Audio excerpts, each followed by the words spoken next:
بص الحقيقه انا جربت عربيات كتير قوي، عربيات كتير، عربيات بنزين وعربيات كهرباء، بس احلى عربيه جربتها في حياتي تقريبا هي العربيه دي. عربيه اسمها ستروين امي.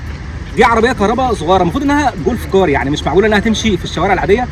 بس احلى حاجه في العربيه انك ما تبقاش عارف فين وشها وفين ظهرها. العربيه في الناحيتين شبه بعض، تحس انها حته كيكه كده مقطوعه بالسكينه من ناحيتين، ما تبقاش عارف فين الوش فين الظهر بتوعها. الحاجه الوحيده اللي تميز الوش عن الظهر هي الفوانيس اللي قدام الشفافه، يعني ليد، وورا فوانيس حمراء. بس الحوار جامد جدا بقى. العربيه دي 8 حصان، تمام، وفيها بطاريه بتمشيها 75 كيلو، والعربيه اقصى سرعه عليها 45 كيلو متر في الساعه. حاجه كده معموله للتنقل جوه الكومباوندات وبتاع. بس اظرف حاجه فيها هي سواقتها. تعالوا كده افرجكم عليها من جوه عامله ازاي. هي بتنزل نسختين. نسخه اولا بتفتح زي الميكروباصات البوركس بتاعت زمان، دوس كده على الزرار اللي هنا يروح الباب فاتح، والشباك اللي موجود هنا بيتفتح من النص كده لفوق ولتحت، والمرايه المدوره اللي عامله زي بتاعت الفيزا بتاعت زمان دي، بس شكلها جامد قوي قوي يعني. العربيه من جوه بينزل نسختين، نسخه فيها كرسي واحد ومساحه تخزين، ونسخه ثانيه بتنزل بكرسيين عشان لو عايز تركب معاك اثنين، وفيها سقف بانوراما، وفيها مروحه عشان لو انت قاعد جوه حران، مع ان يعني مش عارف تتحر ازاي جوه العربيه الصغيره دي. وكمان فيها طاسات، يعني هو ده شكله عامل زي الجنطه بس هي طاسات الحقيقه. واظرف في الموضوع سواقتها، فسوقها وافرجكم عليها عامله ازاي. بص بقى يعني ايه، نعيش مع بعض التجربه كده كأن انتوا اللي بتسوقوا. دي النسخه منها اللي هي الكارجو، اللي هي فيها كرسي واحد ومساحه تخزين.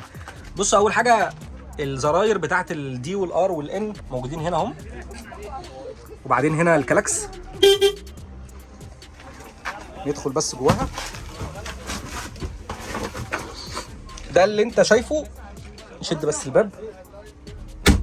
ده اللي انت شايفه وانت قاعد جوه، السقف البانوراما والمساحه بتاعت الازاز والمساحات اللي موجوده في الابيلر دي، والازاز اللي معمول نصين.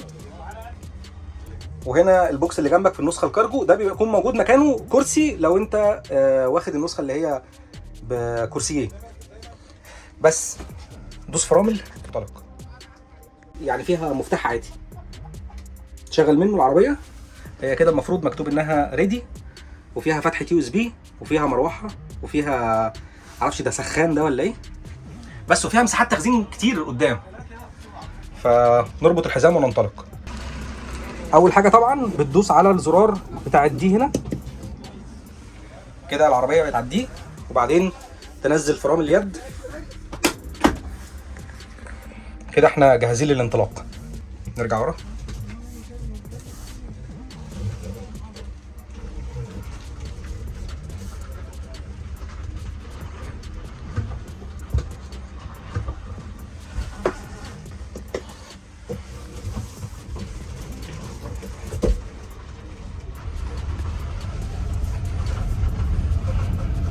بص بقى، سيبك من اي عربيه تانية انت جربتها في حياتك، دي احلى عربيه.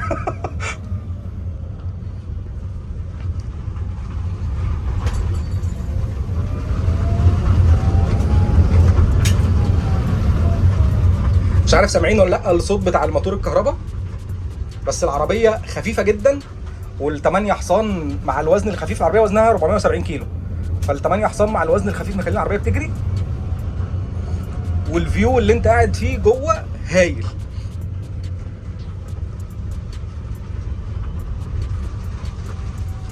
ندوس كده للاخر اوريكم التسارع.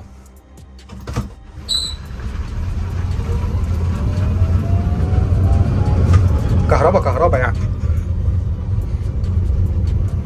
بجد والله. العربيه دمها خفيف جدا، يعني ما يغركش انها جولف كار.